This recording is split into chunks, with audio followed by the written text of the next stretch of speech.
नमस्कार दोस्तों, आप सभी का स्वागत है हमारे YouTube चैनल मान्या लाल किताब रेमेडीज में। आज मैं आपके साथ बात करने जा रहा हूं कन्या राशि के बारे में और आज का मुख्य टॉपिक होगा देव गुरु बृहस्पति का महापरिवर्तन, जो कि 14 मई 2025 को वृषभ राशि को छोड़कर मिथुन राशि में पहुंच जाएंगे। और इस बड़े परिवर्तन का कैसा प्रभाव कन्या राशि के जातकों के ऊपर होगा, ये वीडियो आप लोगों के लिए बड़ा इंपॉर्टेंट होने वाला है, क्योंकि अन्य ग्रहों के पास चाहे अपने अपने अधिकार क्षेत्र हों, लेकिन वास्तव में धन का स्वामी जो होता है वो बृहस्पति ही होता है। और दूसरा, धन के साथ साथ ज्ञान के कारक भी गुरु ही बृहस्पति ही हैं। सो दोस्तों, एक ऐसा ग्रह जिसको हमारी सोच का, हमारे ज्ञान का कारक कहा जाता है कि हम किस बुद्धि के साथ अपने व्यापार को, अपने बिजनेस को, अपने हेल्थ को,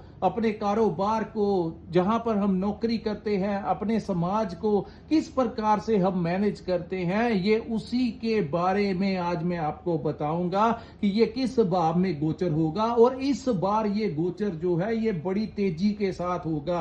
हालांकि ज्योतिष शास्त्र में सबसे तेज गति वाले जो ग्रह होते हैं वो राहु और केतु होते हैं, लेकिन बड़े वर्षों के पश्चात ऐसा हुआ है, क्योंकि साधारण तौर पर गुरु जब भी किसी भाव में बैठते हैं तो एक वर्ष एक ही भाव में बैठे रहते हैं। वहां पर वो कभी वक्री हो जाते हैं तो कभी मार्गी हो जाते हैं। लेकिन इस बार समय के अनुसार जो चाल चली है, ये गोचर जो है 14 मई 2025 को वो मिथुन राशि में जाएंगे और वहां पर वो 18 अक्टूबर 2025 तक विराजमान रहेंगे। उसके बाद वो अगली राशि कर्क में प्रवेश कर जाएंगे। वहां पर वो 5 दिसंबर जो है 2025 तक रहेंगे, फिर वक्री होकर मिथुन में आ जाएंगे और फिर आगे जाकर कर्क में चले जाएंगे। ये जो कार्य उन्होंने एक वर्ष में करना था एक भाव में बैठकर, वो कार्य जो होगा वो 4 महीनों में होना। दोस्तों, जब भी आपको कोई टाइम पीरियड हो, जैसे आपके एग्जाम्स हैं, तो उसमें अगर आपको समय मिल जाए 1 महीने का कि उसमें प्रेपरेशन करनी है, तो आप समय हर दिन जो है 1-2 घंटे जो है अपनी स्टडीज को दोगे। लेकिन अगर आपको पता लग जाए कि ये एग्जाम्स मेरे 10 दिन के पश्चात ही हैं, तो आप उसी टाइम को जो है वो बढ़ाकर करने लगेंगे, यानी अपनी शिक्षा जो है वो आप 8 से 10 घंटे लगा देंगे करने में। तो यही तेज गति जो है वो गुरु की इस बार होने वाली है। इसका प्रभाव जो होगा वो ऑक्सीजन लेवल के ऊपर भी होगा, क्योंकि गुरु जो है वो हमें ऑक्सीजन भी देते हैं। इसको ऑक्सीजन का कारक भी कहा जाता है। हमने अपनी पिछली वीडियो में जब सूर्य ग्रहण लगा था और शनि का परिवर्तन हुआ था, तब हमने आपको कह दिया था कि 18 मई से पहले पहले इस विश्व में 2 देशों के आपस में लड़ाई के वार का माहौल जो है वो बहुत ज्यादा बनेगा। और आपने इन दिनों देख ही लिया कैसे भारत, पाकिस्तान, रशिया, यूक्रेन का तो लंबे समय से चल ही रहा था, कैसे इस ब्रह्मांड में स्थितियां जो हैं ये ग्रहों की चाल के कारण बनती हुई नजर आ रही हैं। अभी भी समय टला नहीं है दोस्तों। अगर 18 मई से पहले पहले कोई गतिविधि बढ़ती है तो ये चीजें फिर आगे उग्र होने की संभावनाएं भी बनती हुई दिखाई देंगी, जिसका वातावरण पर, ऑक्सीजन के ऊपर बहुत सारा प्रभाव होगा। क्योंकि जब ये वातावरण को, ये जो मिसाइलें एक दूसरे के ऊपर फेंकते हैं तो ये दूषित करेंगी, तो ये चीजें जो है ये ऑक्सीजन को भी खराब करेंगी। हम तो यही चाहते हैं कि शांति जो है वो बनी रहे। आम जो लोग होते हैं वो यही चाहते हैं। आइए जानते हैं दोस्तों कैसा प्रभाव जो है वो कन्या राशि के ऊपर इस समय लेकर आया है। ये जो सामने मैंने आपके कुंडली बनाई है, ये आपकी जन्म राशि के अनुसार कन्या राशि की कुंडली है। और आज का वीडियो चंद्र राशि के ऊपर आधारित होगा, क्योंकि चंद्र राशि के अनुसार समय समय के ऊपर ग्रहों की चाल बदलती है और ग्रह अलग अलग भावों में अलग अलग परिणाम देखने को मिलते हैं। इस बार दोस्तों 14 मई को 2025 को गुरु जो है वो आपके भाग्य भाव को छोड़कर आपके 10वें भाव में परिवर्तन कर जाएंगे। और इस वीडियो से मैं आप लोगों को बताऊंगा कि इस समय को आपने किस प्रकार से मैनेज करना है।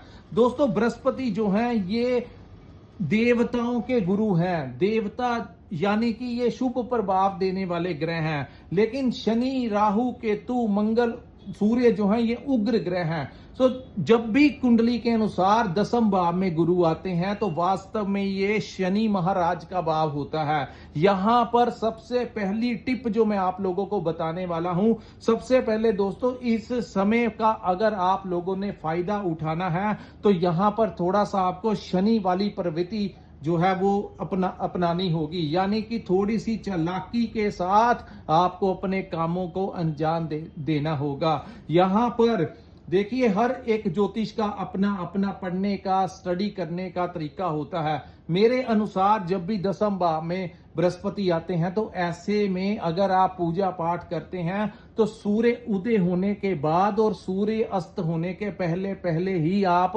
अगर आप माला जपते हैं या मंदिर जाते हैं, कोई भी ऐसा धार्मिक कार्य करते हैं तो ये सूर्य देव की रोशनी के अंदर अंदर करना, क्योंकि जैसे ही सायंकाल का समय शुरू होगा, जैसे ही रात्रि की तरफ टाइम बढ़ेगा तो वो टाइम जो होता है वो शनि राहु केतु के अधीन आ जाता है। तो उस समय पर किया गया कोई भी धार्मिक अगर कोई काम आप करेंगे तो आपके वर्क प्लेस के ऊपर कुछ ना कुछ डिस्टरबेंस जो है वो होने को मिलेगी।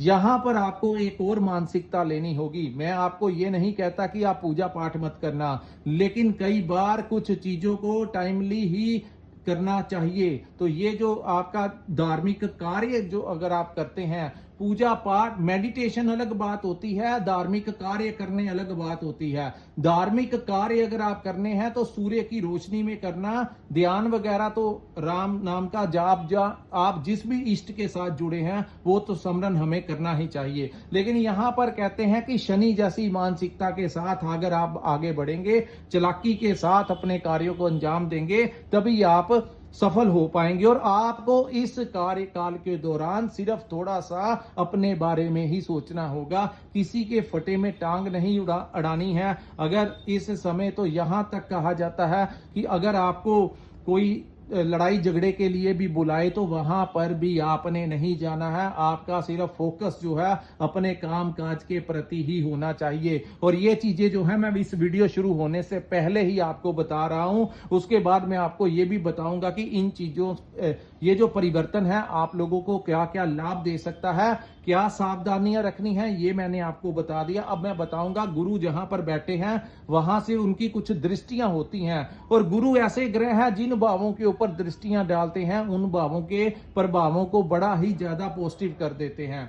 तो दोस्तों गुरु दसम भाव में बैठने से ये भाव आपके व्यापार का भाव है, ये भाव आपकी नौकरी का भाव है। तो अगर आप व्यापार में या नौकरी में सक्सेसफुल होना चाहते हैं तो जैसा मैंने आपको मार्गदर्शन किया है उसी अनुसार ही आपको आगे बढ़ना होगा। उसके बाद गुरु की दृष्टि जो है वो आपके धन भाव के ऊपर पड़ेगी। तो सेकंड हाउस के ऊपर आपकी दृष्टि पड़ने से इस भाव को हमारे धन का भाव कहा जाता है। शनि भी उच्च अवस्था में होंगे, राहु केतु भी उच्च अवस्था में होने के कारण इस समय आपको धन लाभ भी बहुत अच्छा होगा, आपका व्यापार बढ़ेगा। अगर आप डेडिकेशन के साथ अपने व्यापार को, अपनी नौकरी के ऊपर किसी भी कार्य को पेंडिंग और डिले, अपने आप को लेजी नहीं करना होगा। यहां पर आपको बड़ी तेजी के साथ सिर्फ और सिर्फ अपने दिमाग में अपनी जो लक्ष्य है उसके ऊपर अगर आप चलेंगे तो यहां पर गुरु का दुष्प्रभाव जो है वो आपका कुछ नहीं बिगाड़ पाएगा। सो धन भाव में वृद्धि करेंगे, आपके सोर्स ऑफ इनकम में वृद्धि होगी, पैसा आपको इस समय आने की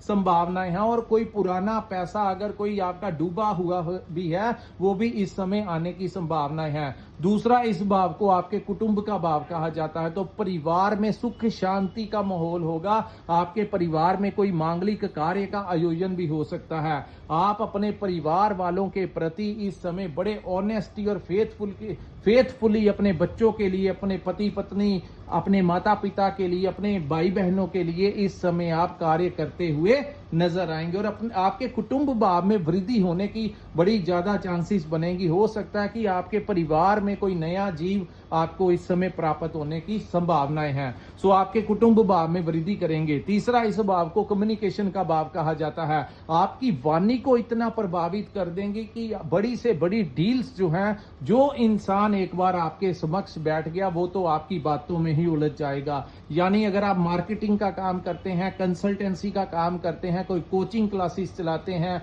या आप कोई भी ऐसा काम करते हैं जहां पर आपके कम्युनिकेशन स्किल्स की जरूरत आपको पड़े, जहां पर आप क्लाइंट्स के साथ सीधी डीलिंग करें, चाहे वो मार्केटिंग का काम ही क्यों ना हो, वहां पर जो भी आपके समक्ष बैठेगा वो लोग आपकी वाणी से इतना प्रभावित होंगे कि वो आप ही को फायदा देकर ही जाएंगे। तो इन स्वभाव से धन, कुटुंब और वाणी से आपको बहुत जबरदस्त लाभ इस समय प्राप्त होगा।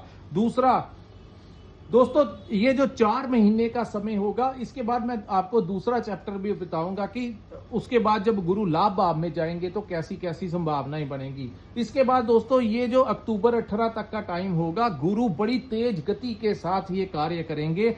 आपके चतुर्थ भाव के ऊपर गुरु की दृष्टि किसी गोल्डन पीरियड से कम नहीं होगी। दोस्तों, 4th हाउस जो होता है सुखों का भाव होता है, और ऊपर से ये धनु लगन बनता है। गुरु अपने ही घर को देखेंगे तो अपने घर को कभी भी कोई नुकसान नहीं देता, हमेशा हर इंसान अपने घर का फायदा ही करता है। तो यहां पर आपके सुखों में वृद्धि होगी, आपके माता से आपके जो जुड़ाव है वो बहुत ज्यादा बढ़ेगा, आपकी माता का आपको आशीर्वाद मिलेगा, मातृ पक्ष से लाभ होगा, माता की सेहत में सुधार होगा। दूसरा, इस भाव को प्रॉपर्टी का भाव कहा जाता है, नए घर का भाव भी इसी को कहा जाता है। तो जो लोग कोई नया घर खरीदने के लिए काफी लंबे समय से कोई प्लान कर रहे थे, तो इस समय अचानक से पैसों का, हर चीज का, आपका लोन वगैरह कुछ भी अगर आप करवाना चाहते हैं तो इन चीजों का इंतजाम हो जाएगा, और गृह प्रवेश के आपके बड़े ज्यादा चांसेस बनेंगे। प्रॉपर्टी कंसल्टेंसी का जो लोग काम करते हैं, या आपकी कोई पुरानी संपत्ति पड़ी हुई है, आप बेचना चाहते हैं, तो इस समय आपको उचित दाम भी मिल जाएगा। जो पैसा आएगा वो किसी अच्छे जगह के ऊपर आप इन्वेस्टमेंट करने की प्लानिंग करेंगे। हो सकता है कि उसी पैसे के साथ किसी अन्य जगह के ऊपर आप कोई और जमीन ले लें। तो प्रॉपर्टी के बड़े ज्यादा चांसेस इस समय कन्या राशि के जातकों के ऊपर बनेंगे। तीसरा, इस भाव को वाहन का भाव कहा जाता है, तो वाहन सुख में वृद्धि होने के बड़े ज्यादा चांसेस इस समय बनते हुए नजर आ रहे हैं। जो लोग ट्रांसपोर्टेशन का काम करते हैं, जिन लोगों का डिलीवरी का काम है, जो लोग कोई भी ऐसा काम करते हैं, ऑनलाइन काम करते हैं, वहां से आपको बड़ा लाभ होगा। और इस समय आप लोगों के ट्रांसफर होने के बहुत ज्यादा संभावनाएं बन रही हैं। दोस्तों, 14 के पश्चात आप लोगों की बहुत ज्यादा संभावनाएं हैं कि आपको इस समय जहां पर भी आप काम करते हैं, हो सकता है आपको स्विचिंग के साथ कोई नया पैकेज आपको मिल जाए, आपकी लोकेशन चेंजेस होने के भी बड़े ज्यादा चांसेस होंगे, मनचाही जगह के ऊपर भी ट्रांसफर होने के चांसेस होंगे। आपकी बर्थ चार्ट के ऊपर किस ग्रह की महादशा है, अंतरदशा है, परतंत्र दशा है, ये चीजें भी बड़ी मायने रखती हैं। इसके अनुसार जिनके ऊपर गुरु की महादशा है तो वो इसी गाइडेंस के साथ चलेंगे तो उनको लाभ मिलेगा। उसके बाद दोस्तों, वाहन आपके घर में आ सकता है। अगर आप लंबे समय से सोच रहे थे कि मैं इस महीने या इस समय या 2025 में कोई नई गाड़ी लेनी है, कोई नया बाइक लेना है, कुछ ना कुछ जो भी आप सोच रहे थे, वो सपना आपका 14 मई से लेकर 18 के बीच बहुत ही ज्यादा चांसेस बनेंगे आपके वो कार्य पूरा होने में। उसके बाद गुरु की तीसरी दृष्टि की बात करते हैं, तो दोस्तों गुरु की तीसरी दृष्टि आपके छठे भाव के ऊपर पड़ेगी। ये रोग, ऋण और शत्रु का भाव होता है। इस भाव में राहु भी बैठे होंगे, तो आपका लोन, जितना भी आपके ऊपर लोन चढ़ा हुआ है, पिछले कोविड के पश्चात जो स्थितियां कन्या राशि वालों के ऊपर बनी, जिन लोगों के ऊपर हद से ज्यादा कर्ज चढ़ चुका था और लग रहा था कि ये नहीं निपटा पाएंगे, ये पता नहीं कब खत्म होगा, तो ऐसे लोन जितने भी होंगे, बड़े आप मेहनत करते रहना, पैसा इतना आएगा कि आपका पुराना लोन तो वो चुका ही देंगे। एक नए सिरे के साथ आपकी जिंदगी में एक नई सेटलमेंट करवा जाएंगे। सो अब आपको पता लगेगा कि जब समय बदलता है तो स्थितियां बदलती हैं, तो सब कुछ ही बदल जाता है। नए तरीके के साथ नया जीवन कन्या राशि वालों को मिलने की संभावनाएं इस समय बनती हुई दिखाई दे रही हैं। दूसरा, हेल्थ में आ रही समस्याएं दूर होंगी, चाहे वो मेडिसिन के साथ हो जाए, चाहे वो छोटे मोटे ऑपरेशन के साथ हो जाए, लेकिन आपकी जड़ से ही आपकी बीमारी जो है इस समय खत्म हो जाएगी। तो इन चीजों को आपने नेगेटिवली नहीं लेना है दोस्तों। कई बार प्रॉब्लम तब पता चलती है जब बहुत देर हो जाती है, लेकिन इस समय जो ग्रहों की अवस्था कन्या राशि वालों के ऊपर बनी हुई है या आगे आने वाले समय में बन रही है, इसमें आपकी हेल्थ में भी जो समस्याएं लंबे समय से चल रही हैं, शरीर में दर्द हो रहा था, प्रॉब्लम्स आ रही थी, वो चीजें जो हैं आने वाले समय में जड़ से ही खत्म कर देंगे, यानी कि रोग ऋण और शत्रु का नाश करके ही जाएंगे। सो यहां पर जो राइवल्स शत्रु आपको परेशान करते हैं, यहां पर दोस्तों लोन चुकाने वक्त आपको थोड़ा सा कष्ट जरूर होगा, क्योंकि जब भी कोई परिवर्तन होता है तो कुछ समय के लिए ऐसी स्थितियां बनती हैं, आपको उस समय थोड़ी सी चीजें लगेंगी कि मेरे पास पैसा आ रहा है और मैं अपने लिए कुछ नहीं कर पा रहा, और मैंने पीछे वाले जो पैसे लिए थे बैंक वालों के साथ या पर्सनल लोगों के अपने दोस्तों मित्रों के से आपने कोई लोन लिए हुए थे, तो इस समय वो टाइम पॉजिटिवली आप उन लोगों को पैसे वापस कर पाएंगे। और याद रखना उसके बाद से आपका नया टाइम जो है वो शुरू हो जाएगा। सो इस समय कोशिश करना जितना कर्ज जो है चुकाना चाहते हैं वो चुका लीजिए। और इस समय अपने व्यापार को बढ़ाने के लिए, प्रॉपर्टी के लिए, किसी भी चीज के लिए अगर आप कोई लोन अप्रूवल करवाना चाहते हैं तो बड़े ज्यादा चांसेस बनेंगे बैंक से आपका लोन अप्रूव होने के।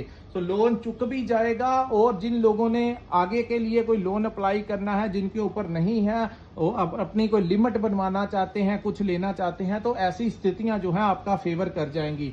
तीसरा, इस समय दोस्तों यहां पर जो आपके राइवल्स हैं, जो आपके शत्रु आपको परेशान करते थे, वो शत्रु आपके नष्ट कर दिए जाएंगे। गुरु की दृष्टि भी छठे भाव के ऊपर होगी और यहां पर महाबली तरीके से राहु भी आ जाएंगे। तो राहु जब छठे भाव में आते हैं तो कहते हैं दन्ने से दन्ना सेठ भी जो है वो आपका कुछ नहीं बिगाड़ पाएगा। हालांकि शत्रु आपके वो बढ़ाने का कार्य जरूर करेंगे, शत्रु आपको आपके खिलाफ राजनीति करने का काम करेंगे, चाहे वो आपका व्यापार है, चाहे आपकी नौकरी वाला स्थान है, लेकिन वहां पर अंतिम जीत जो है वो कन्या राशि वालों की होगी। बड़े से बड़ा चाहने वाला भी आपका कुछ नहीं बिगाड़ पाएगा।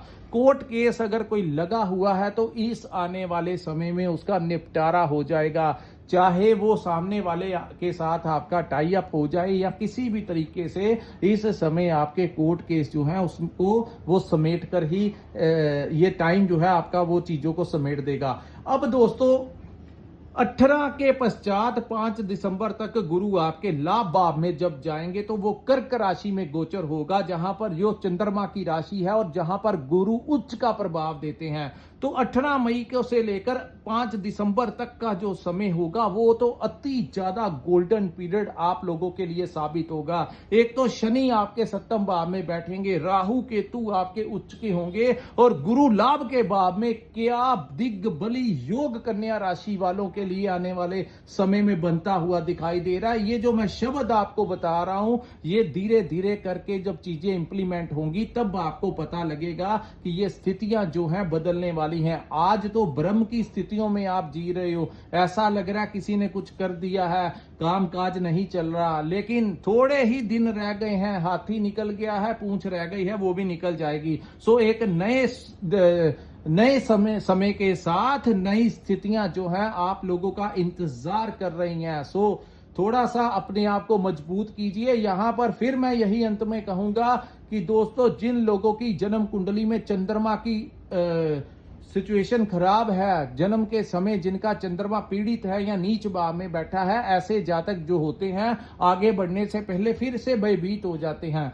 तो भय जो है वो आपको निकालना होगा। कर्म के ऊपर, कर्म के सिद्धांत के ऊपर विश्वास कीजिए।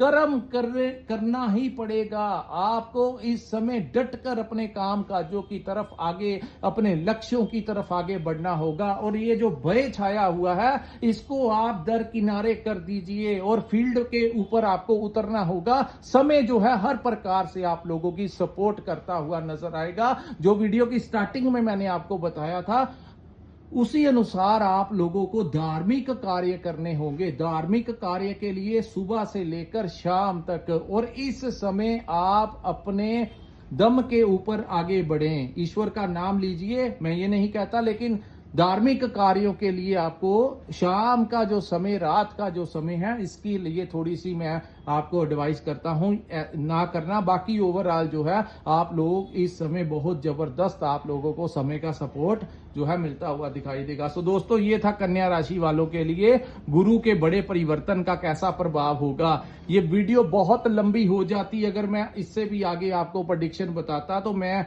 इतना बड़ा वीडियो नहीं बनाऊंगा। हाँ, अक्टूबर के महीने में फिर से जब टाइम बदलेगा, आने वाले गुरु का जो अतिचारी गोचर कर्क राशि में होगा, फिर वक्री मिथुन राशि में होगा। सो आप हमारे चैनल को लाइक, सब्सक्राइब हमारे चैनल को जरूर कर लीजिए, ताकि जब भी हम आपकी राशि के ऊपर कोई वीडियो डालें तो आप तक उसका अपडेट जो है वो पहुंच सके। इसी के साथ इस वीडियो को मैं विराम लगाता हूं। अगर आपको ये वीडियो अच्छा लगा होगा तो नीचे कमेंट जरूर कीजिए। अगर ऐसी अवस्था आपके ऊपर बनी हुई है तो नीचे कमेंट करके जरूर हमको बताइए। इसी के साथ अगर आपने अपनी कुंडली का विश्लेषण करवाना होगा तो स्क्रीन के ऊपर जो नंबर दिया है वहां पर आप हमारे साथ संपर्क करके अपनी कुंडली का पूर्ण विश्लेषण करवा सकते हैं। इसी के साथ इस वीडियो को मैं विराम लगाता हूं। नमस्कार, जय माता दी।